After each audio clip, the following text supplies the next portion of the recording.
How's it going, people? So, the Premier League season started this weekend, Friday night, Friday the 13th, and Arsenal had a uncomfortable evening, or should I say, an uncomfortable evening, if you know what I mean, uh, to at the Community Stadium against Brentford. A really good performance actually from the Bees. Wonderful performance from the Bees. Not really actually. I think they were quite fortunate. Great goal to open the scoring. Poor goalkeeping from Leno, and some more poor goalkeeping from Leno, and some more shocking defending from Arsenal. Typical. Uh, I thought Robin Hood was at the back post there, and a throw in from Rory Delap. Was it the other way around? Yeah, it was Rory Delap to Robin Hood, usually again for Stoke City against Arsenal. If you know, you know. Uh, Felt that way again. Arsenal showing typical shoddy defensive work and lack of character.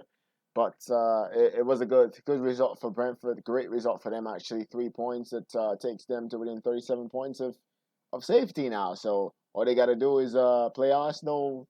What's that? Six more times or seven more times to get 6 wins on the draw, and that's it. They good to go for the rest of the time. They could just swap opposition and play Arsenal every single time. That'd be fun. They could even win the league. Yeah, play Arsenal every day. Uh, on a more serious note, Arteta out, obviously trending. I don't think it's pertinent. I think yeah, they probably should have replaced the manager at the end of last season. Really finishing eighth 2 seasons in a row isn't good enough at all. But they didn't, so I don't think you should be singing Arteta out now at the start of this season. To be honest with you, I think, but I'm not gonna get involved in Arsenal. This is a review show of the weekend. I'm not gonna get involved in Arsenal's coaching debacle. I think we have our own coaching debacle as Manchester United anyway. I'm not gonna bring that bring Arsenal into the question. To be honest with you, it's what it is. They lost 2-0. Who's really shocked that Arsenal lost against Brentford? Nobody is. Their fans are not. Brentford are not. We're not. Nobody's shocked. Maybe Arteta is, but is he really? I don't think he is. Stan Kroenke, no, he's not. He knows his team is not good enough, and it's what it is. That's where they are at the moment. So moving on to the 14th of August, Saturday, and I don't think anything notable happened on Saturday in the Premier League. I don't think. Wait, oh, that's right. Rafael Varane unveiled Old Trafford, 74,000 fans. It's coming home. Not you, England. It's Manchester United. 20 times. No, it's 21 times. 21 and 22. It's gonna happen. You know what it is. Bruno Fernandes, hat trick. Paul Pogba, 4 assists. Fred with a goal. Dan James looking like $1 million. Not really, but an incredible performance from Manchester United. 5-1 against Leeds. Leeds. What a result. I don't think anybody was ready for that. I thought that we were going to struggle in that game. Everybody thought that we were going to struggle in that game because Leeds bring so much energy, and it was the first game of the season. Of course, you felt like we were going to get cut out because they played more preseason games than us. They actually have been trying in more preseason games than us. They hadn't been losing to Queens Park Rangers or Queens Park Raisins, anyway. And that what it's called. But you know what? I think we were fantastic in that game. I don't think that we played really well in that first half. I think we dominated possession, and we probably should have scored more goals. I think we sat back at the start of the second half, and I think that was actually a detriment to us with Luke Haaland with a incredible goal, which was heartbreaking for me. I lost my mind after seeing that goal. That's what they call a Mazzolini up in England. Shout out to my the man them over there. That's what they call a Mazzolini, I think. But I think we did well. We played okay. On a more serious note, now I'm gonna calm down. The excitement is enough. I know. Yeah, I'm gonna calm down. I think we played well. We did the right thing, and it's difficult sometimes. When you start the season against Leeds United, a tough game, a rivalry game. Especially the way we lost against Crystal Palace last season, very limp. Didn't really offer anything in that game. Got caught cold. Made a lot of mistakes. Didn't really have that today. They scored a worldie of a goal. Should have closed the ball down, definitely. David De Gea had no chance. Great goal for Malin, but then just the vision for Pogba for that second goal for Greenwood, incredible. What a finish. Absolute scenes at Old Trafford. Going crazy. Bruno Fernandes, hat trick. Wonderful second goal. Even better third goal. What a ball from Victor Lindelof. Incredible finish. Fred on the score sheet. Pogba for assist, like I said. But it feels like I'm going in circles. Varane getting unveiled. It's all great. But the one thing I will say from that game, just to take away before we move on to the other games, I will say that Varane was a great positive. 5 goals was a great positive. But let's not forget, we beat them 6-2 without any fans. And McTominay got 2 goals in that game as well. We beat them 6-2. There was no fans in that stadium. So let's not get carried away. 5-1, 6-2, whatever. Leeds United are a perfect team for Manchester United at Old Trafford. There's no question about it. It's a bigger field, bigger than Ellen Road, a bigger pitch. They like to play 1v1. We like when we get space to run into because that's just how. And we didn't have Rashford today, by the way, even so that makes it even more impressive. I thought it was a better performance than it was in December last year when we beat them 6-2. But I do think that we shouldn't get carried away. Obviously, that was just me mucking around earlier. I'm not. Don't take that all. Don't clip that. But I thought we played well today on Saturday, and I thought we did the right things, and I thought that we put ourselves in a good position, and hopefully we can keep it going. We got a favorable start of the season. Doesn't guarantee you anything in football because I remember we lost. We had Wolves and Southampton, and we didn't beat either one of them 2 seasons ago when we started the season with a 4-0 win against Chelsea, I believe. We didn't beat Wolves and we didn't beat Southampton either. So let's not get carried away. Let's not get our hopes and expectations too high. I thought it was a really good start, but let's move on to the next game. Hopefully, that's the one negative thing. I hope the ball doesn't see that and go. We don't need a midfielder for the rest of the season because I do think that playing against a team that doesn't go 1-on-1 and doesn't try to attack you when they quite clearly have inferior players to you, like Leeds United tried to do against us. Hopefully, they don't think that midfield is good enough to carry us to the Premier League title because I don't think it is. I would love to be proved wrong, but I don't think that midfield is good enough. But we'll see how it goes. It's what it is, but a good performance nonetheless. Moving on to the next 5 games, and yes, it's back. We're no longer having four matches. That always sucked for me. Really, like you had to have 10 time slots because there was no fans, so they wanted fans to watch as many games as possible, get involved in all the games as possible. So they show like 10 slots. They hardly ever simultaneous matches going on, except for say for the last day where all the matches went on last. That's a tradition. Championship Sunday. That's not gonna get budged for anything. I thought it was a fantastic thing to see those 5 games go on at the same time, and I watched it on a goal rush. Really, I watched Chelsea Crystal Palace obviously was the featured game, but I was able to watch all other goals as they were going in as well. We start with Everton, Southampton. Adam Armstrong getting off to a really, really good start off a mistake from Everton, lack of concentration. Rafa Benitez looking a little bit shaky, and you worried about Everton, but then they just absolutely killed it in the second half with Richarlison, one of my favorite players right now, an incredible talent. Great goal, great awareness, wonderful finish. Decore with a great strike, and of course, the big man, DCL, Dominic Calvert-Lewin, once more. He's always in there. Beautiful celebration as well. Great to see it. Love the guy. Love him so much. And he's a fantastic player, fantastic talent. And it's a great result for Everton. With Southampton, obviously, lost a lot of games last season. Got to worry about them this season, of course.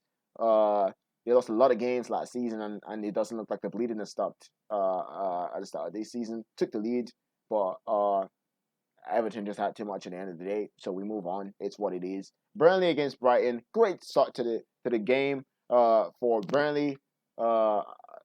James Tarkowski, I think it was. He scored. I can't remember if it was even Ben Me. I think it was. It was James Tarkowski who scored a wonderful goal. Great strength. Wasn't a foul, by the way, because I think that the Brighton defender was also trying to do what Tarkowski ended up doing to him, which is shrug him off. He was just stronger than the defender. He wanted it more. Stunning header.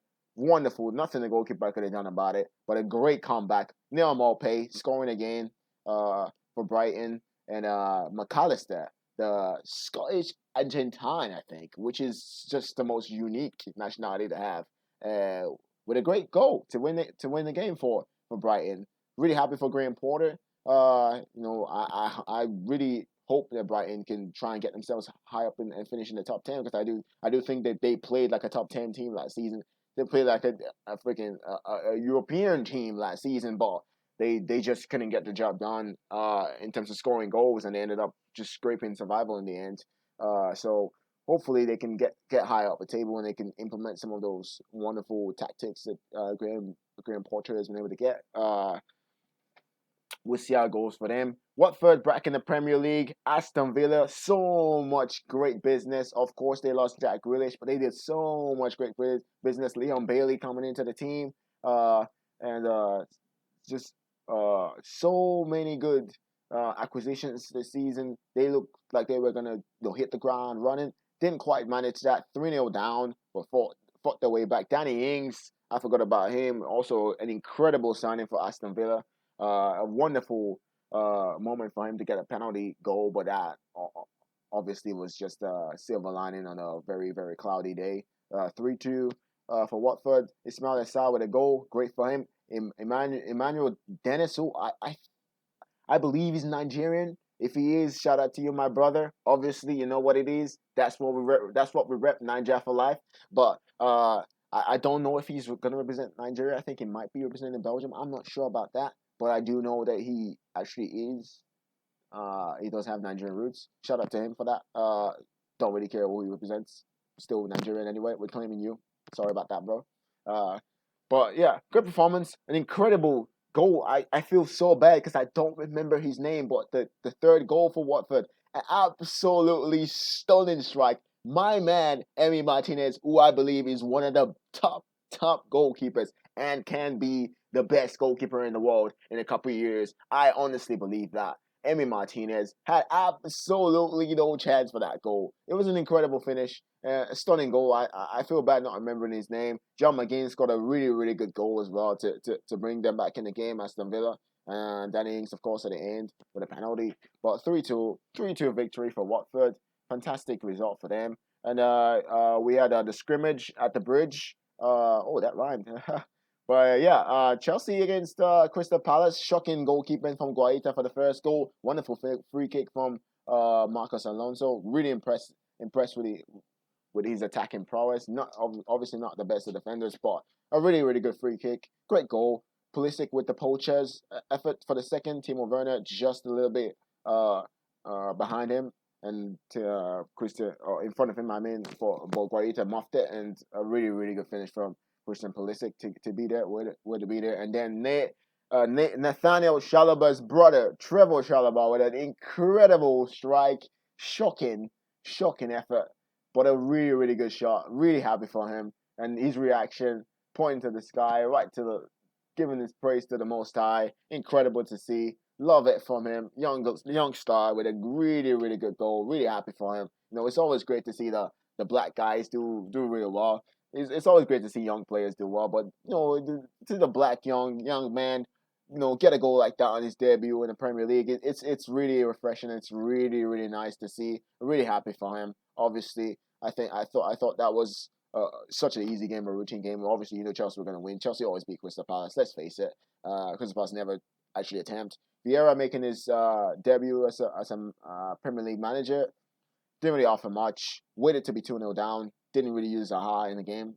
Didn't really see him as a threat in the game. Of course, they're still missing my big man, Eberechi Eze, the big man. But didn't really offer much. They waited to go behind 2-0 down before they actually started attacking or doing anything. So yeah, they were all obviously always going to lose that game. Didn't really play with any real intensity. Chelsea 3-0 winners, too easy for them. And of course, I'm trying to think if I'm forgetting about any.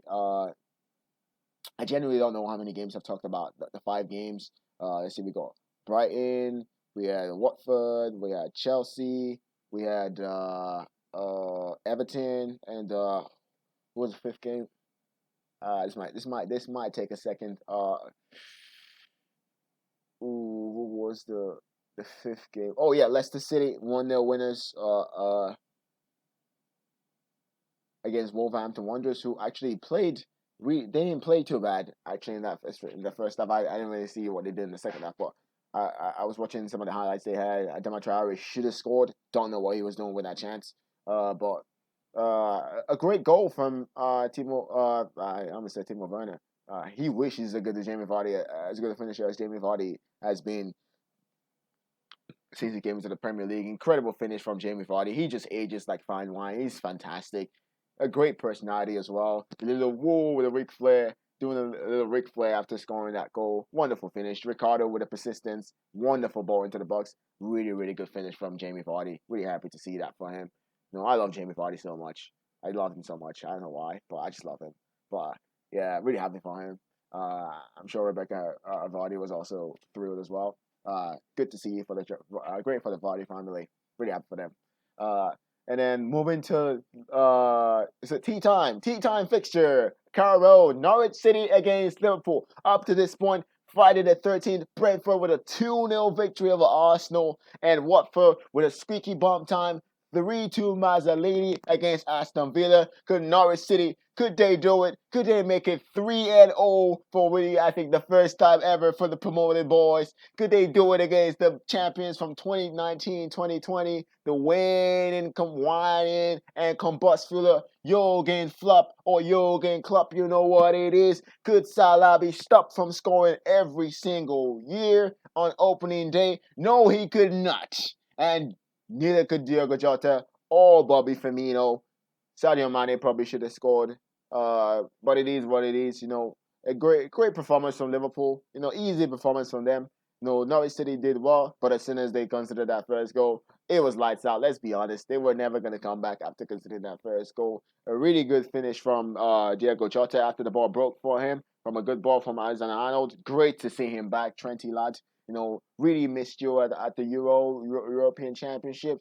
But a really good performance from Liverpool. Too easy for them, to be honest with you, Norwich City. But a good finish from Diogo Jota. Really, really good vision from Salah, who actually did get credit with the assist for the first goal. Really good vision for the second goal for Bobby Firmino. The pearly whites were out again. Love to see him score because he's gonna smile and you're gonna see those beautiful teeth. Just a really handsome guy.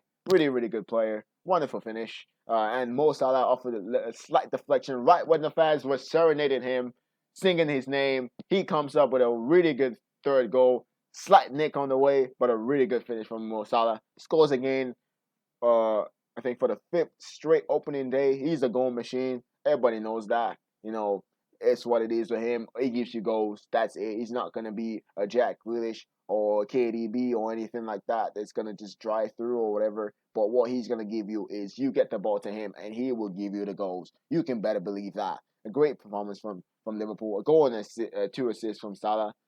Still nowhere near Bruno, who got three goals to start the game. I had to put that in there. 4 assists for Paul Pogba, but a good performance for Liverpool. Jurgen Klopp moaning and whining and complaining. I just want to say, by the way, Jurgen Klopp, shame on you for disrespecting Manchester United and Manchester City. If you can't sign any more players than Konate, that's not our fault.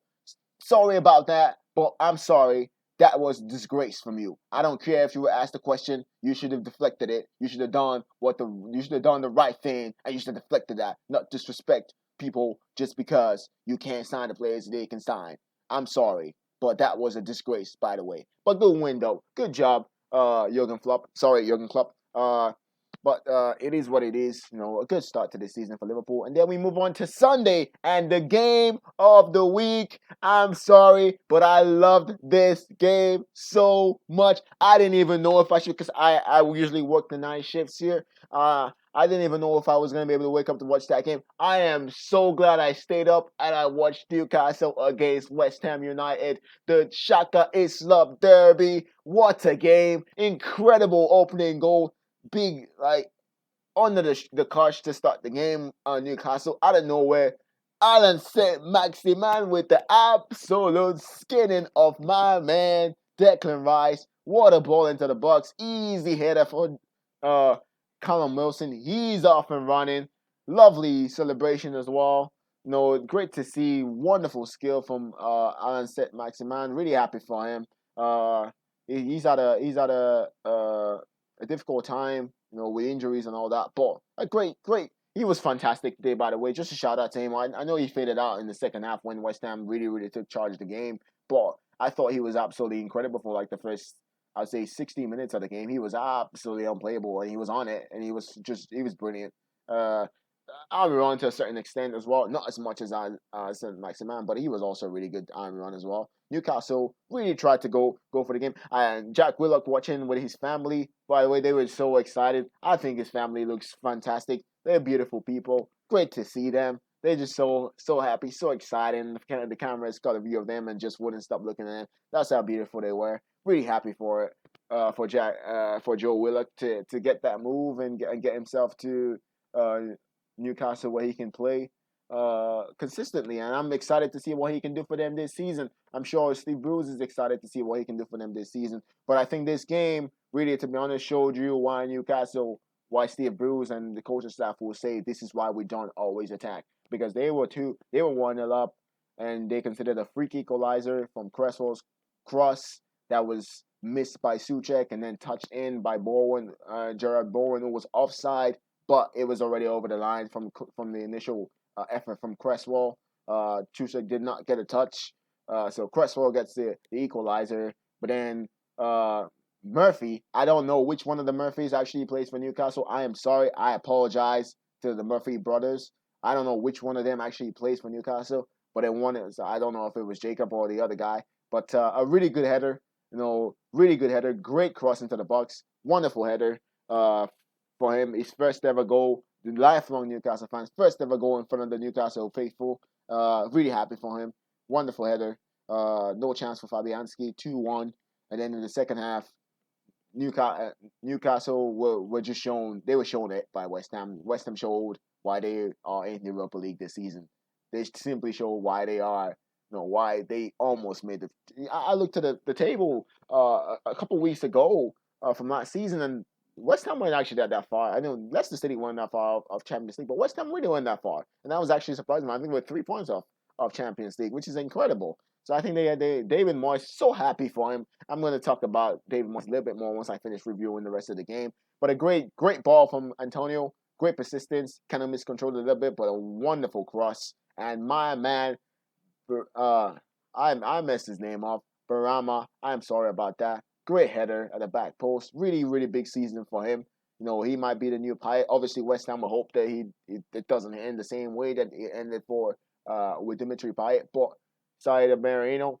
I don't know why I said Barano. Barama. I'm sorry again. A wonderful header. It's late in the night here. I'm sorry, guys, but a great header. Wonderful to see for him. And I'm happy for him, obviously. And then the penalty, I don't know how that was a penalty. I know he got a lot of stick because I think the referees, we'll talk about them at the end of the video, but he gave a penalty, whatever. The English referees are not good. Everybody said referees in general, they're not really that great, to be honest with you, in soccer. But that was a poor decision in the end, really, because it wasn't a penalty. He got the ball. VAR, I don't know how they didn't overturn that because that was not a penalty. But it is what it is. Antonio steps up, misses the penalty. Woodman, who was making his debut, forgot to talk about him. Shout out to him. Really good save. But Souček, Thomas Souček, who just always seems to have the ball. Like he seems to have a magnet on his boots because the ball always gravitates to him. Either a header or his boots. Maybe he has a magnet all over his body. But the ball always seems to gravitate towards him. And he always seems to get a goal here and there and everywhere. Really great for him. Thomas Souček to get on the mark. And then Antonio did get on the mark despite missing the penalty. A wonderful pass from Benrahma. I gotta say, this was my favorite goal. I know there were so many smashing goals this weekend, but this was my favorite goal of the match day. Wonderful, classic, vintage counter-attacking goal from West Ham. Back to front in a second. Really good play. Lovely flick. All three attackers involved. Great flick. Wonderful play from Benrahma. Got his name right this time. Really good pass from Antonio. I don't know what the last man. I think it was Longstaff, maybe. I don't know what he was doing. Didn't actually even make a tackle Antonio. Let's just let him take a shot in, and that was obviously always going to be a goal. Really good finish from him. 4-2, great performance. 1-0 up Newcastle, 2-1 up Newcastle. West Ham fought back in the second half, 309 till goals. Great performance, 4-2 winners. David Moyes, I just want to say I am so happy for David Moyes. I I felt so bad for him. He's gone through so much since his time at Manchester United, and all the trouble and all the pain that a lot of our fan base put him through. But I am loving the fact that he's doing so well at West Ham. I'm loving the fact that he's doing so well. Really, genuinely, actually love that guy, and I didn't think he was ready. I didn't think he should have been the Manchester manager, but I'm so happy for him that he's found his niche. I'm sorry. Like I said, it's late. It's late, but I'm so happy for him. He's found his niche, and more power to him. Got to keep going, West Ham. Let's see what y'all can do this season. Maybe we think they can't finish top half. I think they can make Europe again. We'll see who turns out to be right. We'll see how it goes. But a good performance, and then we get to the last game of the weekend. It's Tottenham against Manchester City, and all week long I've been thinking, you know what, Manchester City obviously the favorites for this game, but Tottenham, the fans are gonna be there. They're gonna be passionate. They're always gonna be singing to the songs for for their players, because they always back their players, win, lose or draw. Tottenham fans, that's the one thing about them. They're always there. They've had such a miserable time, but they're always there, and it's so great to see. Same thing with Newcastle fans. So great to see fans back in the stadium, because those fans, they're always gonna be there, and don't have that much success. But I am so happy to see the Tottenham fans. It was all white, it was all great. Jack Grealish making his debut for Manchester City in the Premier League. Obviously, he had played in the Community Shield last week, but not a very effective game. And I just want to say, if you are on Twitter, or you're on YouTube, or you're on Facebook, or you're on any of all those handles, and you're spreading any hate about Jack Grealish because he decided to move somewhere to better his career, shame on you. Shame on you. Shame on you. Whoever it is you are, spreading hate, spreading shame around, and calling him a flop because of 2 games. You are a disgrace to football. You're not a football fan. You're a football hater. That's what you are. Disgraceful. That's what I said. And I am happy for Jack Grealish that he was able to make his move. Obviously, it hasn't been able to play anything, do much of anything in the first 2 games. But guess what? Manchester City's next game is against Norwich City, and yeah, those of you calling Jack Grealish a flop, you better pray that Pep pulls a Pep and benches him for the next game, because he loves to do that with his star players and just not play them consecutively and give them a chance to get acclimatized. Just takes them out and puts somebody else. I mean, it happens maybe because he's got 25 incredible players in his squad, but he never really tends to give players consecutive goals, really in and out as you go. Rodri will be back in the team. Obviously, Fernandinho is going to get taken out. RK obviously will be taken out for Stones, I believe, by Norwich game as well. So we'll see it again. We'll see it again. He always does that. It is what it is. You can't really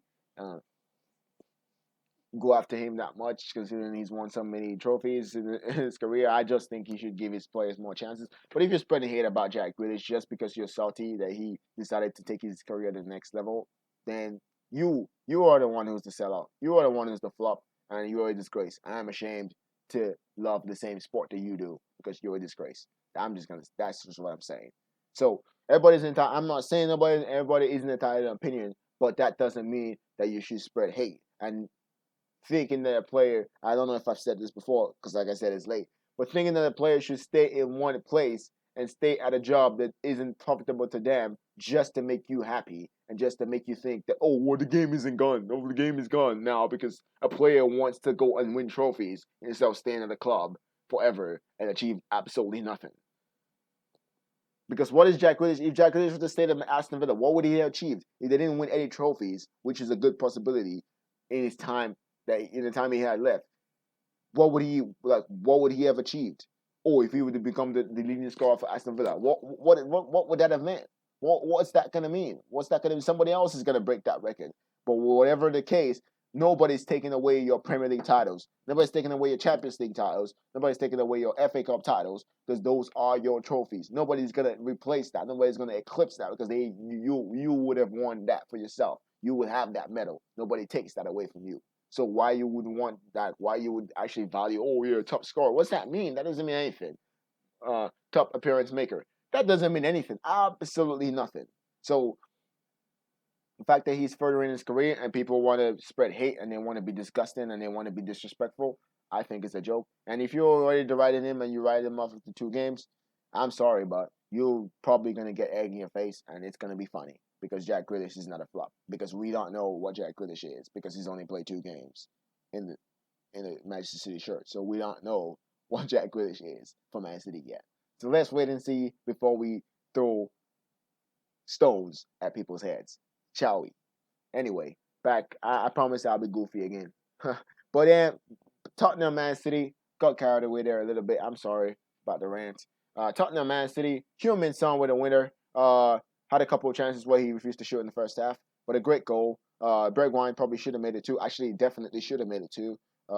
Missed a really good chance. Poor first touch. Made it difficult on his left foot for the second touch, which he slid against the side netting. But a great application for Tottenham. Incredible application. They worked really hard. No Harry Kane, of course, who could be heading to Manchester City, and that's another one, by the way. Just copy and paste what I said about Jack Grealish. Copy and paste on Harry Kane, and he's made 0 appearances for Manchester City, of course. So if he ends up going to Manchester City, whoever thinks any of that, thinks less of him, thinks they should think less of themselves because they're disgraced. Like I said, I'm not going to spend too much time on that. But Heung-min Son with a great goal. Diaz, not sure what he was doing, trying to chest it. I don't know. He probably should have just cleared it. Whatever. Ake didn't get close enough to Heung-min Son. Not easy, actually, to get close to Heung-min Son because he's really good at that. Manipulate. I remember the goal he scored against West Ham, I think it was 3 seasons ago now. A really, really good goal. One of my favorite goals, that goal from Heung-min Son against Leicester City. So he has that in droves. Edison, I don't know why anybody's criticizing him. He couldn't do anything about it because he's defender standing right in front of the ball. He definitely would have expected Diaz to make that play. So there's no way he could have dived because if Diaz would have deflected it the other way, then he would have gone and it would have been a free ride into the net for the ball. So whatever about any of that, all that is inconsequential and it is what it is in terms of nobody cares, to be honest with you. I certainly don't care. Though Spurs, great win for them. Really happy. So that brought us to the end of the Premier League week. Match day, 10 wins, 10 defeats, obviously, but 10 games where there was no draws. No draws FC, I'm all for that. I'm all that. Of course, the closest we came was that 3-2 against Watford Aston Villa, where they almost brought it back to 3-3, but I'm all for the no draws, no draws FC, and I'm happy with the week. I didn't actually get the count of how many goals were scored. I know there was a lot. 5-1 United, 3-0 Chelsea, 3-0 Liverpool, 3-2, like we said, for Watford, 4-2 for West Ham. A lot of games, a lot of excitement, great results, for the home teams. I think it was 7 wins for the home teams and 3 wins for the away teams. Shout out to Liverpool, West Ham, and Brighton for going away and getting the job done. And shout out to the home teams and home supporters and all the supporters. Shout out to all of them for making the voices heard and being out there to support their team in this slightly less difficult times than it has been for the past 18 months, obviously, but still difficult nonetheless. We're not completely out of the blocks, but really, really pleased with the Premier League start to this, the start to the Premier League season. Yeah, just a shout out to the referees, of course. The new changes, common sense has prevailed in the VAR department. Handball, I think, is for the best. Obviously, they were being disingenuous with some of the decisions they were making. Now, I'm gonna come to 2 issues, which of the wire consensus, I am admitting that I am definitely gonna be in the minority here. The offside rule, I think it's a joke that people are so excited about. Oh yeah, I can see that it's offside now, so now that's actually better now that I can see that it's offside. Like me being able to see and say, oh yeah, this is offside and this is not offside is somehow good since I am the referee, even though I am not the referee. You know, why? I'm thinking about it this way. So my my girlfriend, okay, do I want to know if she's in love with me or if she's not in love with me? You know, I think I'd rather know that she's in love with me because why would you not want to know something that could shape, you know, proceedings for a good portion of your life? Why would you not want to know if somebody's outside? Definitely. Why would you not want to know that? Versus, oh yeah, I can see the outside, or it looks like the outside. It doesn't look like the outside. Like, why would you not want position over the benefit of a doubt? If I have position and I have benefit of a doubt, I'm taking position every day. So obviously, I am, like I said, in the minority here because a lot of people were complaining. But of course, I do know that a lot of people just want to complain. They don't really care about the fact that the outsides were not, visible to the naked eye. They don't really care about that. You just wanted something to complain about on Twitter, and they like to, they're keyboard warriors. They just want to complain about something. So they're gonna complain about that. That's what they're here for. But whatever. It's the changes made. I'm not gonna mourn about it. It's whatever. Oh, I'm not gonna mourn more than I already did because I did. But it's whatever. Nobody really cares that much about it. Really, to be honest, the people who are saying they do care, they're lying. They trying on themselves. They don't really care about it, to be honest. It's just want something to complain about. But people like to complain about stuff. And then just the last thing, the fouls issue. Of course, Martin Atkinson gave that penalty that was not a penalty, in my opinion. I don't know how he gave that penalty away, but no, the foul thing. I think you could see it as a positive on one hand. Oh yeah, there's more flows to the game, and oh yeah, players usually went down and got soft fouls, soft penalties. There's really no such thing as a soft foul. At the end of the day, if somebody keeps getting kicked and they don't give a foul, like it could lead to, let's be honest here, it could lead to more injuries, of course.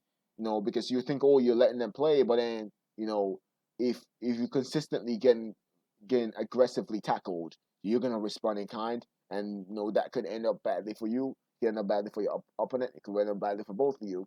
And so let's not be too quick to celebrate these new changes and these new implementations of not giving soft free kicks. At the end of the day, a couple of fouls were not given that were actually fouls, and they were actually serious foul play. But because it wasn't getting hit by a mouth, the referee didn't give it because that's the new protocol. If it's not, if it's not substantial, contact, or if he doesn't get kicked, it's not a foul. But it can be a foul without getting kicked. It could just be a accidental contact, and it could still be a foul. Now, just because it's accidental contact doesn't mean it's not a foul. Even though it's a contact sport, it could still be a foul, even if it's accidental. So let's keep that in mind. Let's not be too quick to jump and go, oh yeah, now it's a man's game. Football's a man's game again, or whatever it is that those uh people like to hashtag on Twitter, whatever it is. But all in all, a great start. Great to see the fans back. So happy for that. I feel bad that I'm not gonna be able to go to a Manchester United game until at least the end of February, beginning of March, anyway. But I'm so glad to see the fans back. It felt so much better. Human Son did a interview with NBCSN at the end of the game against Manchester City, and you said, maybe the fans at home don't feel it, but I can tell you, Human Son, we feel it. We definitely feel it. We feel the energy. We feel the excitement of the players. We feel the excitement of the crowd. We love it, and we love y'all, and we know y'all love us. So even though you don't know who we are, but we know y'all love us. So there it is. Fantastic, great feeling. Obviously we'll be doing one of these every at the end. So at the end of every match day, whatever it cycles on, we'll be doing one of these as well. But I'll also try to do some Manchester United, more in depth review about the Manchester United Leeds game. I might try to do a video about that later on this week, maybe. I don't know. I'm buzzing. I'm excited. I don't know if you can tell, but I'm excited for the next game. Bring on the 22nd of August. Bring on Southampton. Come get this whooping or whatever. Yo, I haven't said it, but I didn't say it, so it doesn't matter. Doesn't count. You didn't get me. But a great Great way to start the new campaign. Please, please, please like, share, and subscribe. Please, I am begging you. I am an upstart. If you can see, I am an upstart. I am trying to make things work here. I am trying to launch my YouTube career. So please like, share on your social media, share on your Facebook, share on your Twitter instead of typing Jack Grealish sucks, Jack Grealish is a flop. Please share this video instead. Please share something positive. Please share something with love. Please share something done with respect and with good feelings. Please share that. So share on your social media, share on your Snapchat, share on your Twitter. Shout me out if you want. Don't shout me out. Just share it. I don't really care. I'm happy. I'm out of here. Thank you so much and peace.